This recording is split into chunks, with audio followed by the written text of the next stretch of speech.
Beta. Take science. We'll see later, na? At least keep your options open. Sounds familiar? And that's how most career talks begin in Indian homes, no matter whether the child is a topper or just managing. Engineering feels safe, medicine feels proud. Even if your child hates physics, someone will still say, try science first. Commerce is fine, but arts, don't even mention that. What will people say? Let's admit it. We have all either seen it, heard it, or silently agreed to it at some point. And honestly, even I used to think like this once. Until I saw the bright students and the average ones both suffering in a stream that was not meant for them. So here's something to think about. Are you choosing the stream because it suits your child or because it suits your fear? Because once that stream is chosen, it will follow your child for the next 10 years, whether he likes it or not. And before you push your child into any stream, be sure it's 100% right for the child. Not just popular, not just safe, but right for your child. In the next few minutes, I'll share 5 simple and logical steps to help you choose the best stream for your child, based on their interests and strengths. So if this sounds like something you're curious about, make sure to subscribe to this channel so you don't miss anything that's coming next. Alright, let's get into it. And I'll suggest taking screenshots of each step so that you can implement it later. Or pause the video when needed and keep answering. Step 1. Map your strengths using real-life evidence. Marks from a single test can't decide your future. What matters more is consistency and comfort. So ask yourself, which subjects have I consistently done well in? Look at your last 2 to 3 exams or unit tests. If you are regularly scoring well in English, that says more than just one high score in science.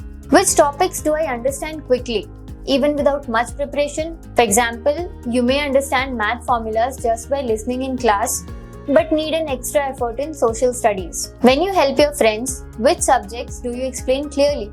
Teaching someone else shows you are confident with that topic. So I hope you are writing your answers very clearly. Step 2. Notice your attention span. The subjects you enjoy learning, even outside class, reveals your natural interest. So answer these questions. Which topics or subjects can I spend hours reading or watching about without getting bored? Maybe you enjoy watching space documentaries or exploring psychology reels. In your free time, what kind of content grabs your attention? Is it history stories, coding games, money management videos, or how machines work? Choose your answers wisely. Step 3. Try the career triangle. It has 3 parameters: strength, demand, and willingness. So take a paper, make separate columns, and write. First, pick a stream you are considering. Let's say commerce. Ask yourself the 3 questions. Strength.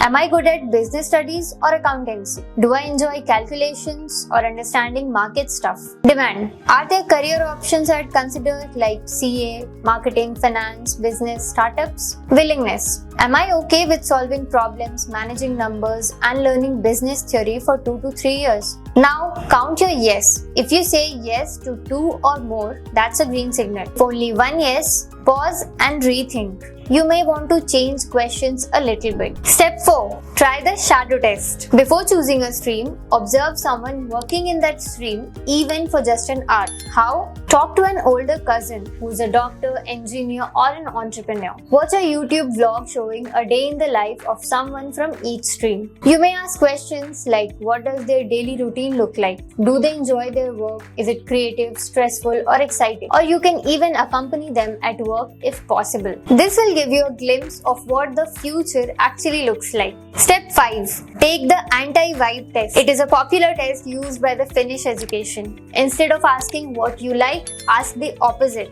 Like, what can I not tolerate doing for the next 5 years? Which subjects feel draining or frustrating even when I try hard? This helps you avoid paths that may burn you out, even if you're good at it. For example, you score well in maths but feel tired every time you study it. This may be a sign that you may not enjoy doing it in future, even though you score well.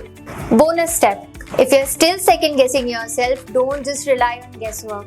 Take up StudyHQ's Psychometric Stream Selector test. It is built by experts to decode your personality, strengths, and interest areas and match you with the streams you're truly built for.